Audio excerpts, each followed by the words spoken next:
pretty good stuff. Well, it's so good to be together, you guys. Job is an interesting story in the Bible. It's actually one of the oldest books in the Bible. And Job was a man who really lost everything. He lost his family, he lost his health, he lost his money, he lost his business. It was all gone. And he was sitting on an ash heap, and he asked this question. This question that I'm going to share with you is a question that all of us are impacted with at some point in our life. In Job 14:14, he asks this question: if someone dies, will they live again? Fortunately, right after that, Job talks about his faith and how he believed that he would spend eternity forever with God and that God would redeem the circumstances of his life. But you can relate with this question. If someone dies, will they live again? You may have had that question when you received a difficult diagnosis, or you've lost a business, or the stock market crashes, or you're watching the news and it looks like the world is in upheaval and it's all going to come crashing down. Or you've lost a spouse, or you've lost a family member.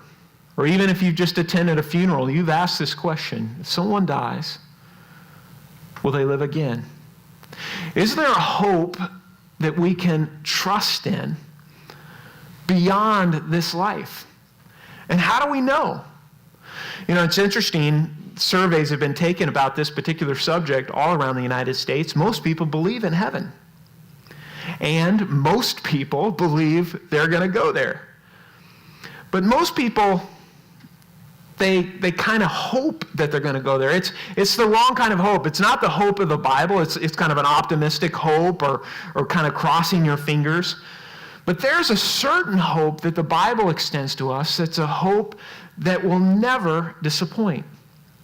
But what is your hope? What is the foundation of your hope in light of eternity? In light of eternal destinies in heaven and hell? What hope do you have to really trust in that when you die here on earth, that there's something beyond that? When my wife's grandmother's name is Tia, and her grandfather's name was is Trish here? She's going to have to help me.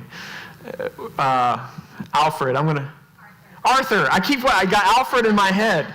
So Arthur, her grandfather's name was Arthur, and so as Tia was giving birth to Trisha's mom, Cynthia, she had this kind of impression the Lord was speaking to her, and the Lord said, God said, what would you like me to do for you, Tia?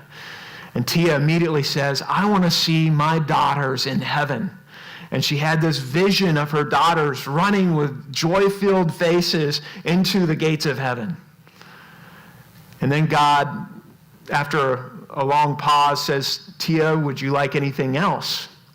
And Tia was married to Arthur, and they had a bit of a tumultuous relationship. Arthur was kind of a hard man, just grew up on the streets. He was an alcoholic. He had entrusted his life to Jesus at a certain point, but their marriage was a little strained. And so after a long pause, she responds to God's question, would you like anything else? And she finally says, I guess I would like to see Arthur there too. And she has this vision of Arthur kind of crawling, barely making it through the gates of heaven.